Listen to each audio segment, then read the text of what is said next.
রসুল নামে কে এলো মদিনায় রসুল নামে ওরে আকাশের চন্দ্র কেড়ে ও কি আনলো দুনিয়ায়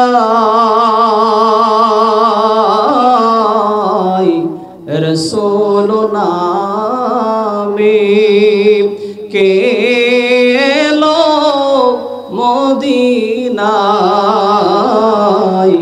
রসুল নামে গলেতে তসবির মালা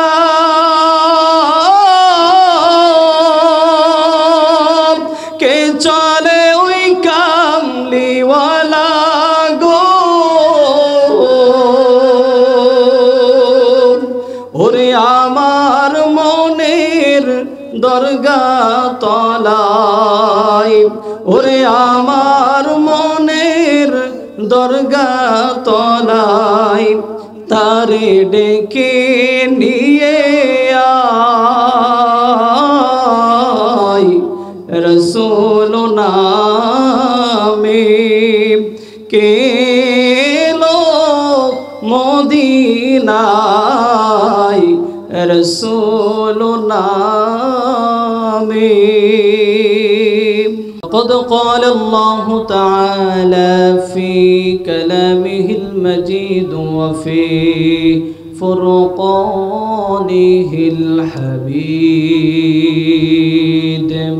أعوذ بالله من الشيطان الرجيم بسم الله الرحمن الرحيم وما أرسلناك إلا رحمة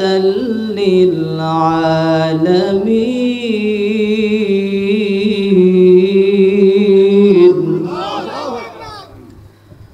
وما أرسلناك إلا رحمة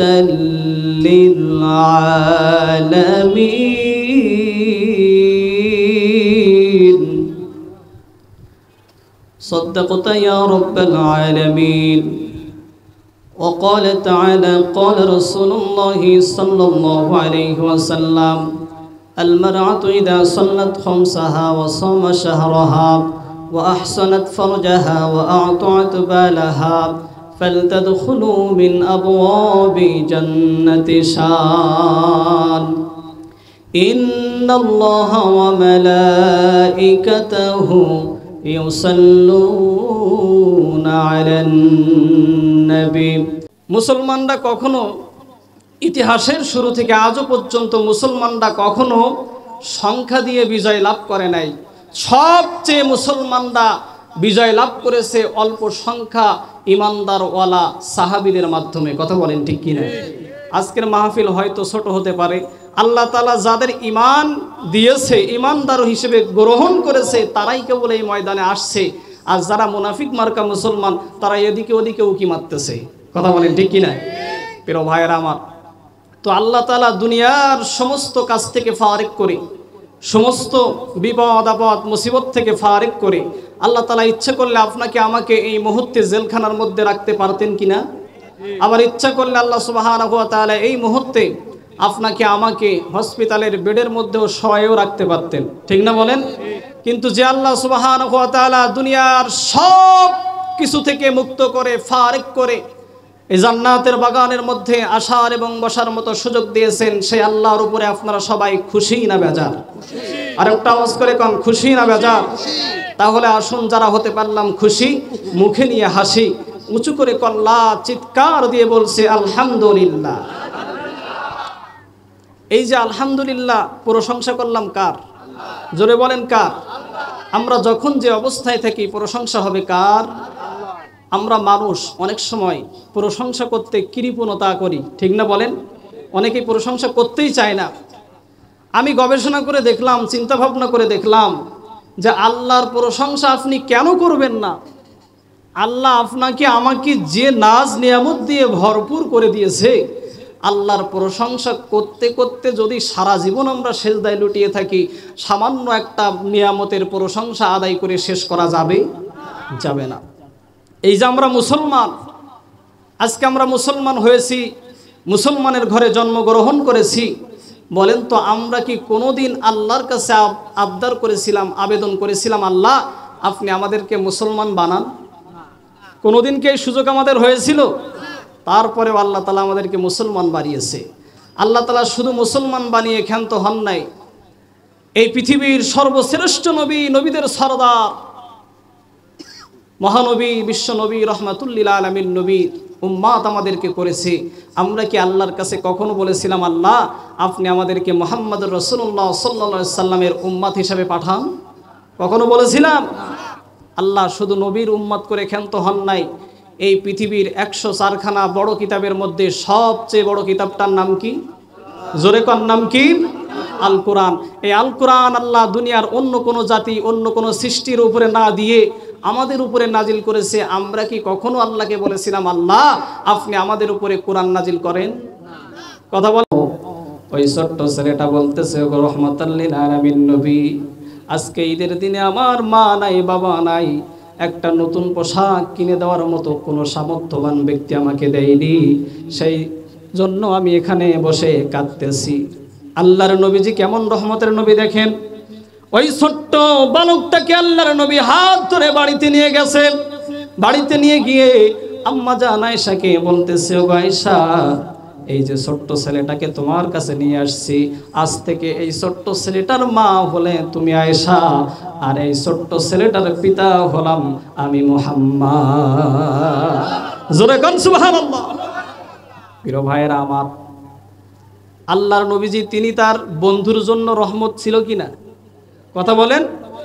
আবার আল্লাহর নবীজি তিনি তার শত্রুর জন্য রহমত ছিল।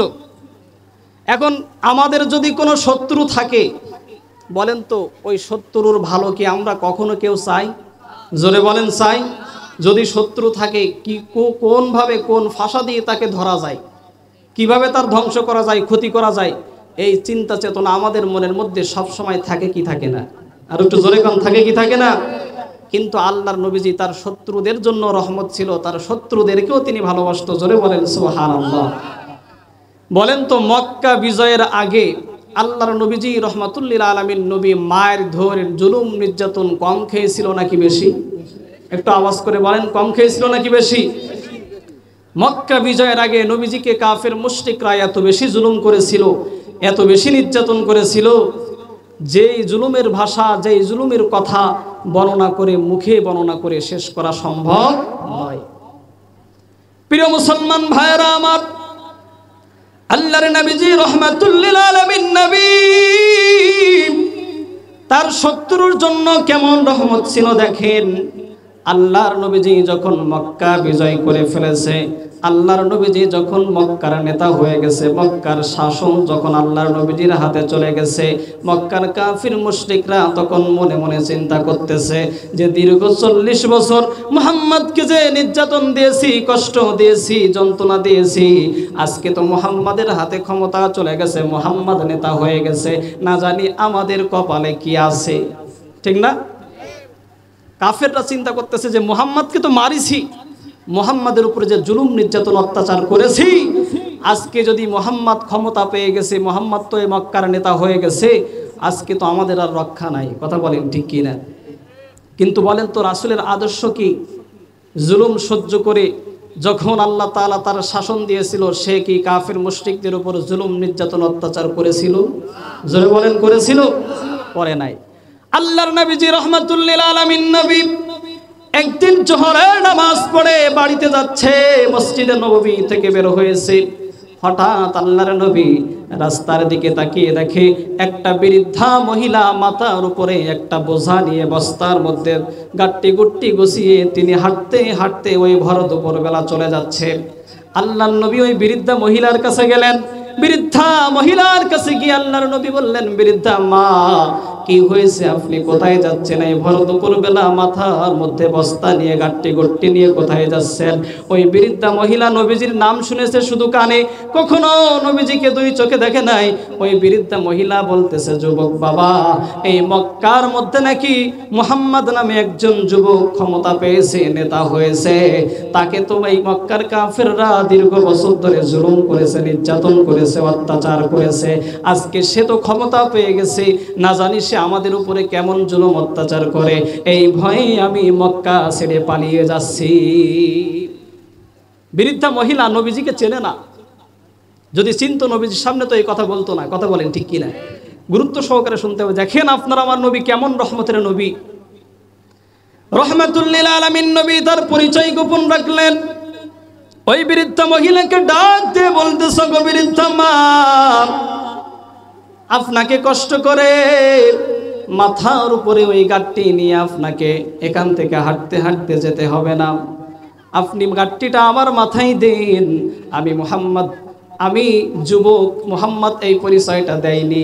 তিনি বলতেছে, ও বৃদ্ধা মা, আমি আপনার এই গাট্টি গট্টি মাথায় করে নিয়ে আপনার গন্তব্য স্থানে দিয়ে আসব। বৃদ্ধা মহিলার মাথা থেকে আল্লাহ নবী রহমাতুল লিল আলামিন নবী তিনি ওই গাট্টিটা নিলেন। নেওয়ার পরে আল্লাহর নবী বৃদ্ধা মহিলার পিছন দিয়ে হাঁটতে হাঁটতে যাচ্ছে। যাইতে যাইতে কিছু দূর যাওয়ার পরে মক্কার মুহাম্মদ রাসূলুল্লাহ সাল্লাল্লাহু আলাইহি ওয়াসাল্লামের এরিয়া পার হয়ে অন্যদিকে যখন গেছে, যাওয়ার পরে বৃদ্ধা মহিলা একটা ভাঙাচোরা বাড়ির মধ্যে গিয়ে বলতেছে, বাবা, আর তোমাকে কষ্ট করতে হবে না, আমার গন্তব্য স্থান হলো এখানে আমি থাকবো, যাতে করে মুহাম্মদ আমার খোঁজ যেন না পায়, আমার উপরে যেন জুলুম নির্যাতন না করে। আল্লাহর নবী রহমাতুল লিল আলামিন নবী ওই বৃদ্ধার বস্তার গাট্টিটা ওখানে রেখে তিনি চলে আসতেছে। এমন সময় বৃদ্ধা মহিলা আল্লাহর নবীজির হাতটা টেনে ধরেছে। হাতটা টেনে ধরে বলতেছে, বাবা, তুমি চলে যাচ্ছ কিছু না বলে, কারণ কি? তখন আল্লাহর নবী বলতেছে, ও বৃদ্ধা মা, আমি তো আপনার গন্তব্যস্থানে আপনাকে এনে দিয়েছি, পৌঁছাই দিয়েছি। আল্লাহর নবীজিকে ওই বৃদ্ধা মহিলা বলল, বাবা, তোমার মতো সৎ আদর্শবান যুবক তো এই বর্তমান জামানায় আর একটাও দেখা যায় না। কি তোমার পরিচয়, কি তোমার নাম, কি তোমার ঠিকানা? পরিচয় না দিয়ে তুমি আমার এখান থেকে যেতে পারবা না। আল্লাহর নবীজি রহমাতুল লিল আলামিন নবী তখন ওই বৃদ্ধা মাকে বলল, গো বৃদ্ধা মা, আমি আর কেহ নয়। ও মা, তুমি যেই মুহাম্মাদের ভয়ে মক্কা ছেড়ে চলে আসতেছ, আমি হলাম সেই মুহাম্মদ। জোরে বলেন সুবহানাল্লাহ। আমরা কেউ কি শত্রুর জন্য এরকম করি? জোরে বলেন করি? শত্রু হলে তো খবর আছে, ঠিক না বলেন? তাহলে আল্লাহর নবী তার শত্রুদের জন্য রহমত কিনা? জোরে বলেন সবাই। প্রিয় ভাইরা আমার, আল্লাহর নবী শুধু মানুষের জন্য রহমত ছিল না, প্রত্যেকটা সৃষ্টির কথা যদি বলি সারা রাত পার হয়ে যাবে। আল্লাহর নবী তিনি গাছের জন্য রহমত ছিল, পশুর জন্য রহমত ছিল, পাখির জন্য রহমত ছিল, সব সৃষ্টির জন্য, জিন জাতির জন্য, সমস্ত সকল সৃষ্টির জন্য আপনার আমার নবী হচ্ছে রহমাতুল লিল আলামিন নবী। জোরে বলেন সুবহানাল্লাহ। নবীজি পশু পাখির জন্য রহমত ছিল, এটা বিশ্বাস হয়? এই ঈমান আছে তো নাকি? আল্লাহর নবীজি একদিন সফরে বের হয়েছে একজন সাহাবীকে নিয়ে। ওই সাহাবী বর্ণনা করতেছে, আল্লাহর নবীজি রহমাতুল লিল আলামিন নবী সফরে যখন বের হয়েছে, হাঁটতে হাঁটতে যখন আমরা সামনের দিকে গেলাম, যাইতে যাইতে দেখি রাস্তার কিনারায় একটা গাছের গোড়ায় একটা উট বেঁধে রাখা হয়েছে। উটটার গায়ের হাড় গোড় বের হয়ে আছে, তেমন গোশত তার গায়ের মধ্যে নাই। উটটার পাশে যখন আল্লাহর নবীজি গেছে, সাথে সাথে ওই উটটা তার দড়ি টেড়ি ছিঁড়ে আল্লাহর নবীজির কাছে মাথাটা নইয়ে দিয়েছে। জোরে বলেন সুবহানাল্লাহ। মাথাটা নামায়ে দিয়ে বারবার মাথা ঘুরায় কি জানো আল্লাহর নবীজির কাছে বলে। ওই উটটা আবার উঠে দাঁড়িয়েছে।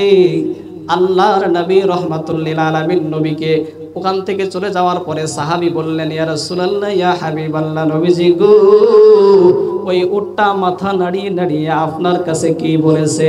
আল্লাহর নবী রাহমাতুল লিল আলামিন নবী বলতেছে, ওই উটটার যে মালিক রয়েছে সে তাকে অধিক কষ্ট দেয়, খাওয়া দাওয়া ঠিক মতো দেয় না, শুধু তার ঘাড়ের উপর দিয়ে পানি বহায় নেয়, তার উপরে কাজ করে নেয়, তাকে খাইতে দেয় না। আল্লাহর নবীর কাছে ওই উট একটা পশু, সে আমার কাছে এই বিষয়ে নালিশ করেছে। জোরে বলেন সুবহানাল্লাহ। তখন সাথে সাথে আল্লাহর নবী ওই উটের মালিককে খুঁজে বের করলো। খুঁজে বের করার পরে ওই উটের মালিককে বলতেছে, ও উটের মালিক, আমি তোমার কাছে একটা জিনিস চাইবো, তবে ফাও নিব না। আমি তোমার কাছ থেকে উটটা ক্রয় করতে চাই। বাজারে নিয়ে গেলে যে দাম হবে তার চেয়ে অধিক দাম দিয়ে এই উটটা তোমার কাছ থেকে আমি ক্রয় করব। তখন ওই লোকটা বলতেছে, ইয়া রাসূলুল্লাহ, ইয়া হাবিবাল্লাহ, আপনি মুহাম্মদ, আপনি হচ্ছেন নবী, আপনি আমার কাছ থেকে উট ক্রয় করবেন এটা হতে পারে না। আমি এই উটটা আপনাকে মুহাম্মদুর রাসূলুল্লাহ সাল্লাল্লাহু আলাইহি ওয়াসাল্লামকে আমি হাদিয়া দিয়ে দিলাম। তখন আল্লাহর নবী বলতেছে, এই উটটা আমি তোমার কাছ থেকে হাদিয়া নিলাম, কোনো সমস্যা নাই, তবে এই উটটা আমি আবার তোমার কাছে ফিরিয়ে দেব যদি একটা সত্য তুমি মানতে পারো। তখন এই উটের মালিক বলতেছে, ইয়া রাসূলুল্লাহ, ইয়া হাবিবাল্লাহ, নবীজি, একটা কেন 10টা সত্য মানতে আমি রাজি। আল্লাহর নবীজি তখন বললেন, তুমি যে উটটাকে কষ্ট দাও, এই কষ্ট তাকে আর দিলে হবে না, এই কষ্ট তাকে আর দিলে হবে না। আজকে থেকে যদি এই সত্য তুমি পালন করতে পারো, তাহলে আমি এই উটটা আবারও তোমাকে দিয়ে যেতে পারি। তখন উটের মালিক বলতেছে, ইয়া রাসূলুল্লাহ, ইয়া হাবিবাল্লাহ, নবীজি গো, আমি অন্যায় করে ফেলেছি, আপনি আমাকে মাফ করে দেন। আজকের পর থেকে ওই উটটাকে আমরা আর কখনো কষ্ট দিব না। তাহলে পশুর জন্য আল্লাহর নবী রহমত কিনা? জোরে বলেন সবাই। প্রিয় ভাইয়েরা আমার, আল্লাহর নবী গাছের জন্য রহমত, এটা বিশ্বাস হয় আপনাদের? এই একই হাদিসে সাহাবী বলতেছে, আল্লাহর নবীজি উটের ওই কাজটা মিটাইয়ে তিনি আবার সামনের দিকে যাচ্ছে। আল্লাহর নবীজি যখন সামনের দিকে আগাচ্ছে, আগাইতে আগাইতে আল্লাহর হাবিব রাহমাতুল লিল আলামিন নবী তিনি যখন সামনের দিকে চলে গেছে, সামনের দিকে যাওয়ার পরে আল্লাহর নবীজির দিকে তাকিয়ে দেখে ওই রাস্তার কিনারায় বড় একটা গাছ ছিল। ওই গাছটা কড়মড় করে মুচড়িয়ে মাটিগুলো সব ভেঙে নিয়ে তার শেকড়গুলো নুইয়ে দিয়ে আল্লাহর নবীজির সামনে কাত হয়ে কিছুক্ষণ নাড়াচাড়া করে আবার সুন্দরভাবে উঠে সেখানে দাঁড়িয়ে গেছে। জোরে বলেন সুবহানাল্লাহ। তখন সাহাবী বলতেছে, ইয়া রাসূলুল্লাহ, উটের বিষয়টা না হয় বুঝলাম, সে নির্যাতিত ছিল, কষ্টে ছিল, আপনার কাছে এসে নালিশ করেছে, তবে এই গাছটা তো ভালোভাবে দাঁড়িয়েছিল, এই গাছটা কেন এমন নাড়াচাড়া করে আপনার সামনে এসেছে?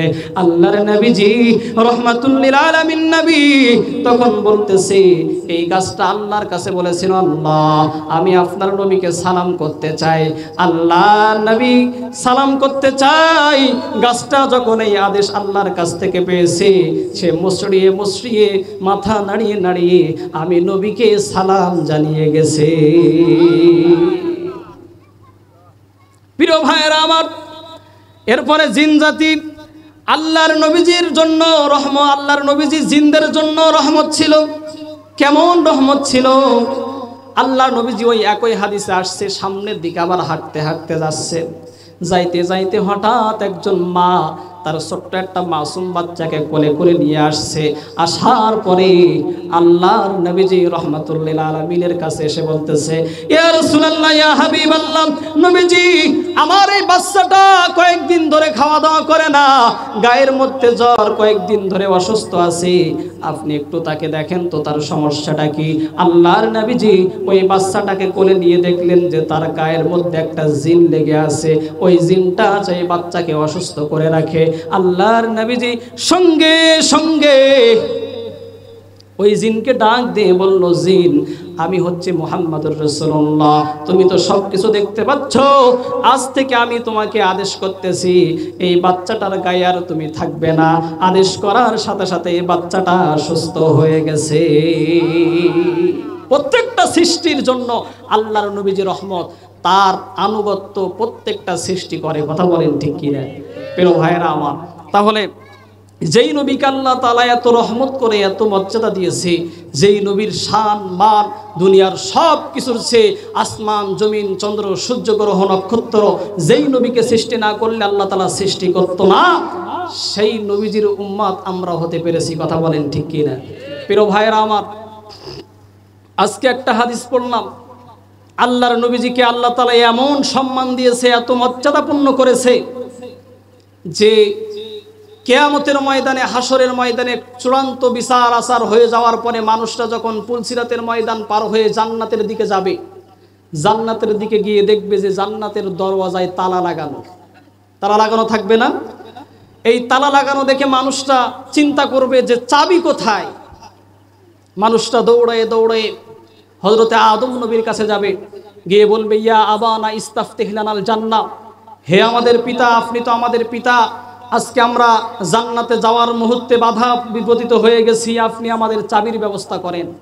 হযরতে আদম নবী বলবে, এই চাবি আমার কাছে নাই, এর চাবি দেওয়ার মতো ক্ষমতা আল্লাহ তাআলা আমাকে দেন নাই। এরপরে এক এক করে উম্মতরা সেদিন জান্নাতের তালা খোলার জন্য আদম নবীকে রেখে এবার ইব্রাহিম নবীর কাছে যাবে, ইসমাইল নবীর কাছে যাবে, সব নবীর কাছে গিয়ে সর্বশেষ হযরতে ঈসা আলাইহিস সালামের কাছে যাবে। যাওয়ার পরে হযরতে ঈসাকে বলবে, ওগো ঈসা রূহুল্লাহ, আমরা আজকে জান্নাতে ঢুকবো, জান্নাতে যাওয়ার চাবি আমাদের কাছে নাই, কি করতে পারি? হযরতে ঈসা বলবে, এই যে চাবি তোমরা চাচ্ছ, এই চাবি কোথায় আছে আমরা কেউ বলতে পারবো না, তোমরা যদি পারো জামানার শ্রেষ্ঠ নবী রাহমাতুল লিল আলামিন নবীকে খোঁজ করো, জান্নাতের চাবি কেবলমাত্র তার হাতেই থাকতে পারে। জোরে বলেন সুবহানাল্লাহ। মানুষরা দৌড়াইতে দৌড়াইতে আল্লাহর নবীজিকে খোঁজ করবে। খোঁজ করে যখন আল্লাহর নবীজিকে পাবে, আল্লাহর নবীজিকে পাওয়ার সাথে সাথে আল্লাহর নবীজির পিছু পিছু মানুষ সবাই ছুটতে লাগবে। আল্লাহর নবীজি হযরতে বেলাল রাদিয়াল্লাহু তাআলা আনহুকে নিয়ে একটা ঘোড়ার পিঠে সওয়ার হয়ে জান্নাতের দরওয়াজার পাশে যাবে। যাওয়ার সাথে সাথে জান্নাতের সরদার দারোয়ান, জান্নাতের দারোয়ান তিনি দাঁড়িয়ে থাকবেন, নাম তার হচ্ছে রেদওয়ান। ওই জান্নাতের ফেরেশতা, জান্নাতের দারওয়ান বলবে, ইয়া রাসূলুল্লাহ, ইয়া হাবিবাল্লাহ, নবীজি গো, আপনাকে স্বাগতম জানানোর জন্য আমি এখানে দাঁড়িয়ে আছি। তাহলে যেই নবীকে আল্লাহ এত বেশি সম্মান দিয়েছে, দাম দিয়েছে, মান দিয়েছে, যেই নবীজি সারা জীবন দুনিয়াতে উম্মতি উম্মতি করেছে, এই দুনিয়া থেকে চলে গেছে, তারপরেও রব্বি হাবলি উম্মতি উম্মতি বলে কাঁদতেছে। এরপরে কিয়ামতের ময়দানে যখন প্রত্যেকটা মানুষ হাহাকার করবে, যখন প্রত্যেকটা মানুষ কাঁদতে থাকবে, বাবা সন্তানকে চিনবে না, সন্তান বাবাকে চিনবে না, মা সন্তানকে চিনবে না, ওই কঠিন মুসিবতের দিনে মানুষরা আবার দৌড়াইতে দৌড়াইতে আদম নবীর কাছে যাবে। আবার দৌড়াইতে দৌড়াইতে আদম নবী বলবে, আমি পারবো না। নূহ নবীর কাছে যাবে, ইব্রাহিম নবীর কাছে যাবে, ঈসা নবীর কাছে যাবে। শেষ পর্যায়ে আপনার আমার নবী রাহমাতুল লিল আলামিন নবীর কাছে গিয়ে বলবে, ইয়া রাসূলুল্লাহ, ইয়া হাবিবাল্লাহ, আপনি আমাদের জন্য সুপারিশ করেন, শাফায়াত করেন।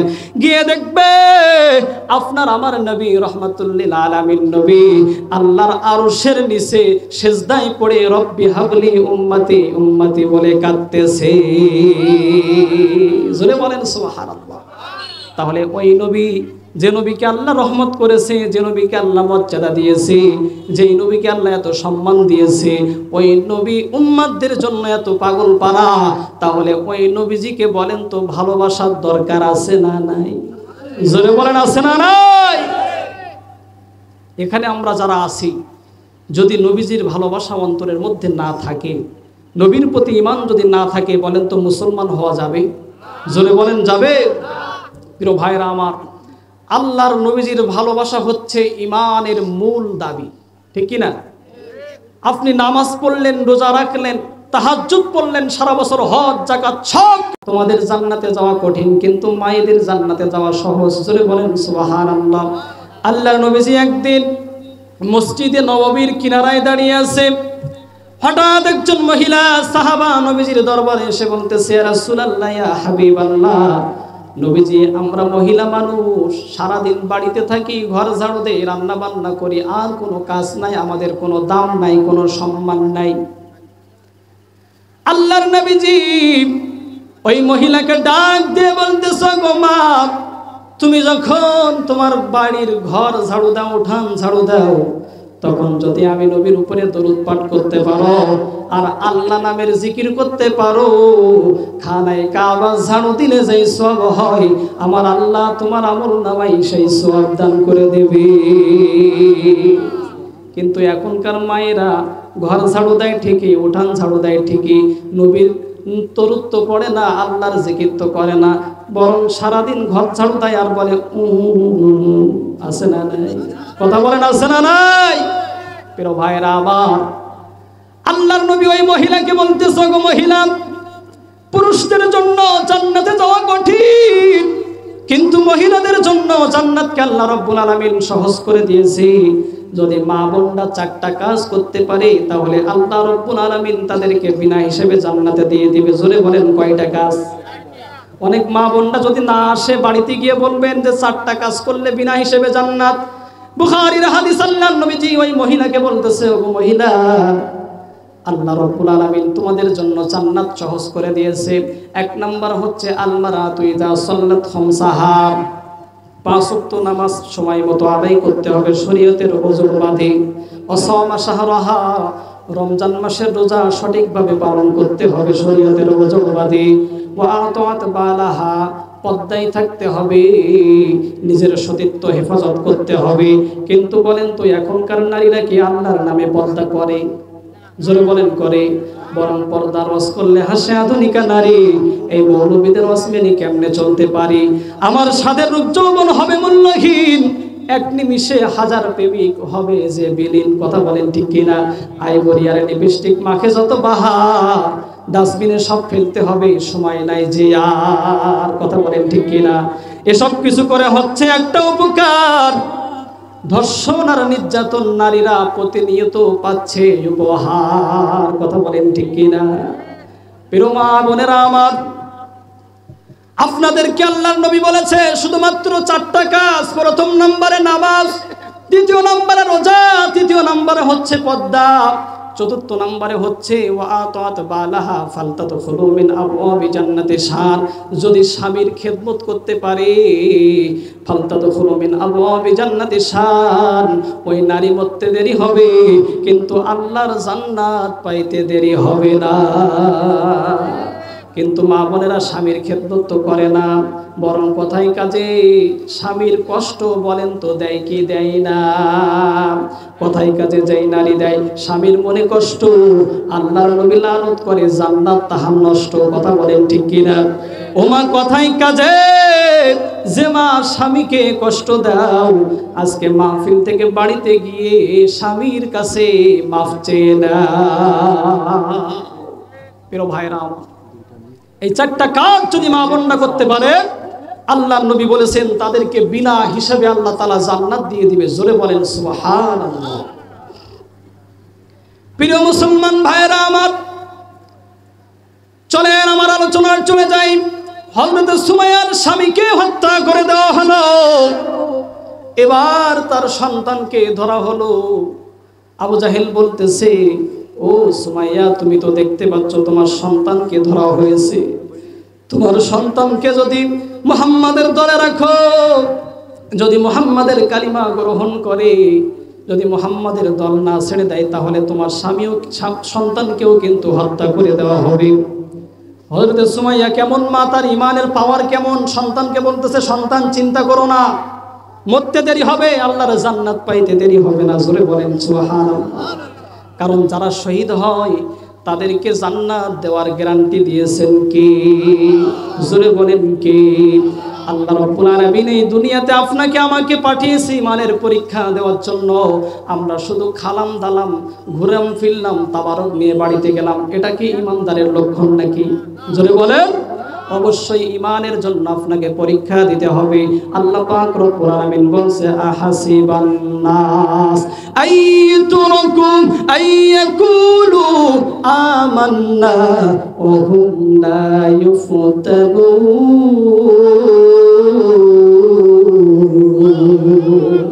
আল্লাহ রব্বুল আলামিন বলছে, বান্দা, আহাসিবান নাস, তোমরা কি মনে করেছো এমনি এমনি জান্নাতে যাবা? না না না, আমানু, ঈমান আনলেই জান্নাত হবে না। আইয়ুতরাকু আইয়াকুলু আমান্না, অবশ্যই অবশ্যই ঈমানের পরীক্ষায় উত্তীর্ণ হতে হবে। আমান্না ওয়া হুম লা ইফতানুন, আর ঈমানের পরীক্ষায় যদি উত্তীর্ণ হতে পারো, আমি আল্লাহ তোমাদেরকে বিনা হিসাবে জান্নাতে দিয়ে দেব।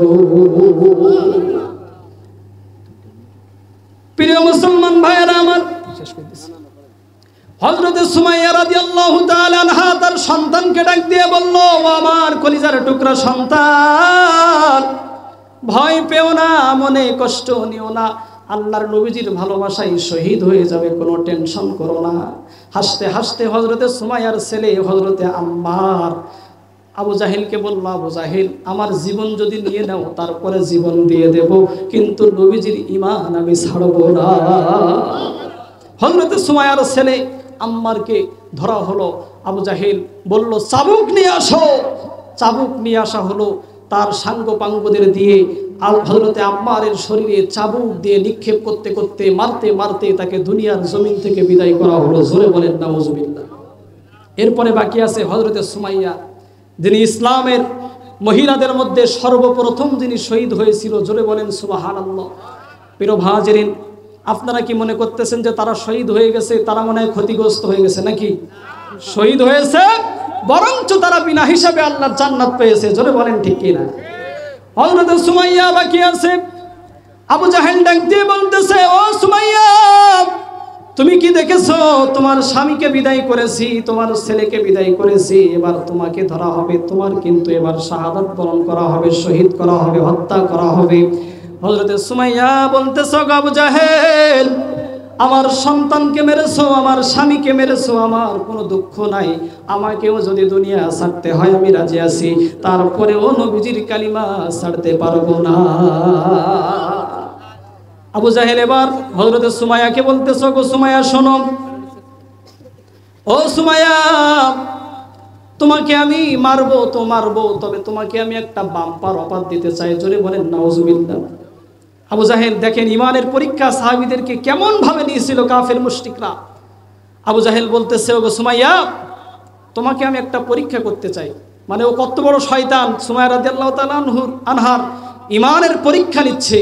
বলতেছে, সুমাইয়া, তোমাকে যে এখানে বেঁধে রাখছি, তুমি যদি মনে মনে একবার বলতে পারো তোমার জায়গায় এই দড়ি দিয়ে মুহাম্মদকে বাঁধতে দাও, তাহলে এটা যদি মনে মনে স্বীকার করতে পারো, তাহলে আমি তোমাকে মাফ করে দিব। জোরে বলেন নাউজুবিল্লাহ। হযরত সুমাইয়া রাদিয়াল্লাহু তাআলা আনহা, তার ঈমানের কি পাওয়া, সে সঙ্গে সঙ্গে তার মুখে যত থুতু ছিল সব এক জায়গায় করে আবু জাহেলের মুখে নিক্ষেপ করেছে। জোরে বলেন সুবহানাল্লাহ। বলতেছে, গো আবু জাহেল, আমি সুমাইয়াকে একবার নয়, দুইবার নয়, শতবার নয়, হাজারবার যদি শহীদ করে দেওয়া হয় আমি মরতে রাজি আছি, কিন্তু নবী মুহাম্মদুর রাসূলুল্লাহর ভালোবাসা আমি ছাড়তে পারবো না।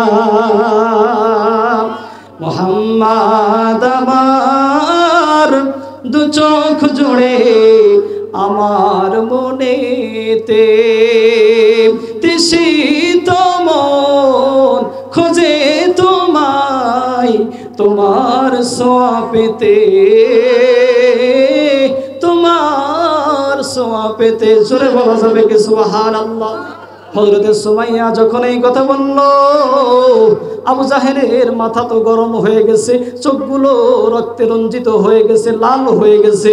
আবু জাহেল তার সাঙ্গপাঙ্গদেরকে ডাক দিয়ে বলতেছে, যাও যাও, এখনই বল্লভ নিয়ে আসো, চাকু নিয়ে আসো। বল্লভ নিয়ে আসা হলো।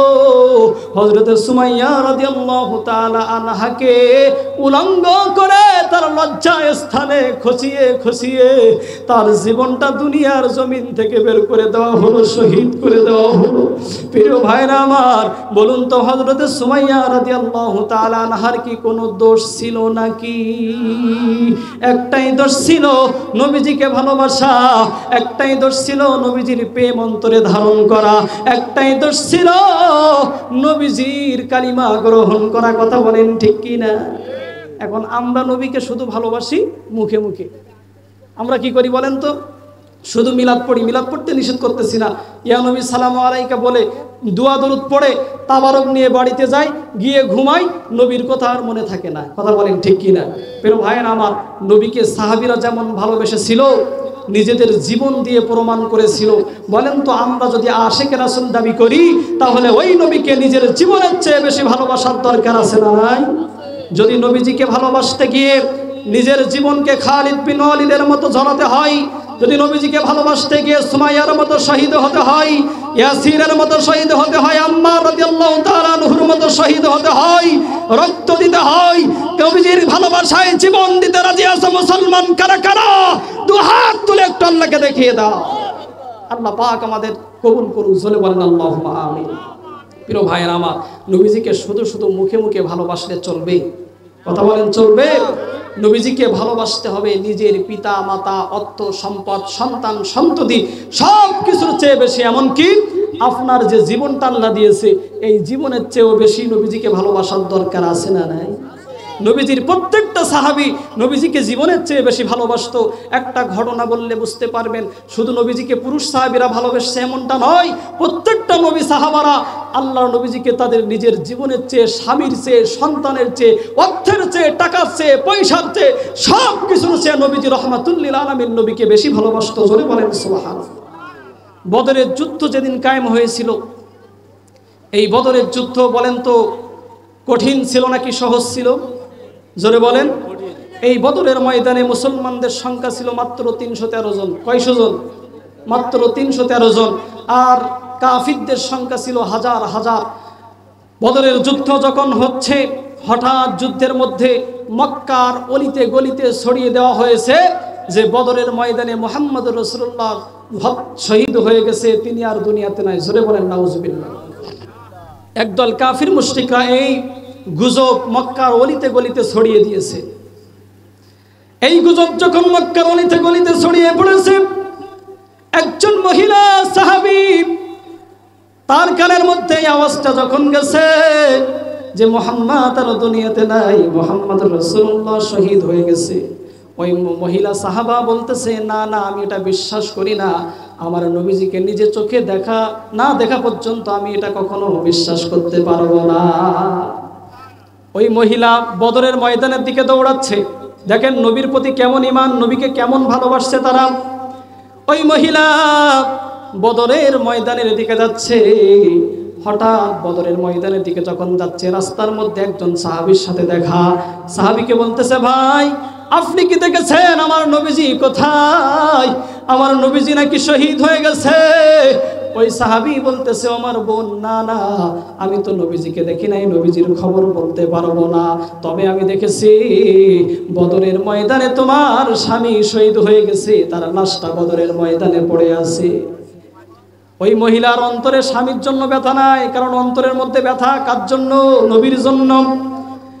ওই মহিলা কাঁদতে কাঁদতে আবার বদরের ময়দানের দিকে যাচ্ছে। যাইতে যাইতে একজন সাহাবীর সাথে আবার দেখা। ওই সাহাবীকে বলতেছে, ভাই আপনি কি নবী মুহাম্মদকে দেখেছেন? আমি শুনেছি নবীজি নাকি শহীদ হয়ে গেছে, শাহাদাত বরণ করেছে। ওই সাহাবী বলতেছে, আমার বোন, না, আমি তো দেখি নাই নবীজি কোথায়, খবর রাখি না, জানি না, তবে আমি দেখেছি ওই বদরের ময়দানে তোমার পিতা শহীদ হয়েছে, তোমার পিতার লাশটা বদরের ময়দানে পড়ে আছে। ওই মহিলার অন্তরে ব্যথা লেগেছে, কিন্তু নবীজির প্রেমে ওই ব্যথা ভুলে গিয়েছে। জোরে বলেন সুবহানাল্লাহ। ওই মহিলা সামনের দিকে যাচ্ছে। সামনের দিকে যাইতে যাইতে আবার একজন সাহাবীর সাথে দেখা। সাহাবীকে বলতেছে, ভাই আপনি কি নবী মুহাম্মদ রাসূলুল্লাহ সাল্লাল্লাহু আলাইহি সাল্লামকে দেখেছেন নাকি? ওই সাহাবী বলতেছে, বোন, না, আমি তো নবীজিকে দেখি নাই, তবে আমি দেখেছি বদরের ময়দানে তোমার সন্তান শহীদ হয়েছে, তোমার সন্তানের লাশ বদরের ময়দানে পড়ে আছে। ওই মহিলা তার স্বামীর শাহাদাতের খবর, পিতার শহীদ হওয়ার খবর, সন্তানের শহীদ হওয়ার খবর সব কিছু শোনার পরেও তার অন্তরে ব্যথা নাই, কারণ নবীজির প্রেমে পাগল পারা হয়ে বদরের ময়দানে ছুটতে ছুটতে চলে গেছে। গিয়ে দেখে আল্লাহর নবীজি রক্তে রঞ্জিত অবস্থায় বদরের ময়দানে পড়ে আছে। আল্লাহর নবীজিকে সালাম দিয়ে বলতেছে, ইয়া রাসূলুল্লাহ, ইয়া হাবিবাল্লাহ, আমার স্বামী শহীদ হয়েছে, আমার পিতা শহীদ হয়েছে, আমার সন্তান শহীদ হয়েছে, সবাই দুনিয়া থেকে বিদায় নিলেও আমার কোনো দুঃখ নাই। আপনি নবীজি বেঁচে আছেন, আমার সমস্ত দুঃখ অন্তর থেকে দূর হয়ে গেছে। জোরে বলেন সুবহানাল্লাহ। তাহলে ওই নবীকে ভালোবাসতে হবে, শুধু মুখে মুখে বললে হবে না, নবীজিকে নিজের কলিজা দিয়ে ভালোবাসার দরকার আছে না নাই? জোরে বলেন আছে না নাই?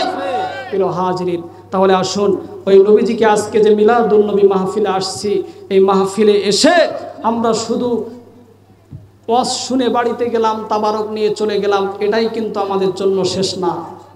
নবীজিকে মন দিয়ে, দিল দিয়ে, অন্তর দিয়ে ভালোবাসার এই বিশ্বাস, ঈমান আমাদের অন্তরে লালন করার দরকার আছে না নাই? তাহলে আজ থেকে নিয়ত করতে হবে যে নবীজির ভালোবাসায় জীবন দিয়ে দেব, তারপরেও নবীজির ভালোবাসা আমরা বাতিল শক্তির কাছে মাথা নত করতে পারবো না। কথা বলেন ঠিক কিনা? আল্লাহ রাব্বুল আলামিন আমাদের সকলকে নবীজির প্রতি ভালোবাসার তৌফিক দান করুন। সবাই বলি আল্লাহুম্মা আমিন। ওয়া আখিরু দাওয়ানা আলহামদুলিল্লাহি রাব্বিল আলামিন। আজকের মতো এখানেই আমার আলোচনা শেষ করতেছি। ওমা তাওফিকি ইল্লা বিল্লাহ। আসসালামু আলাইকুম ওয়া রাহমাতুল্লাহি ওয়া বারাকাতুহু।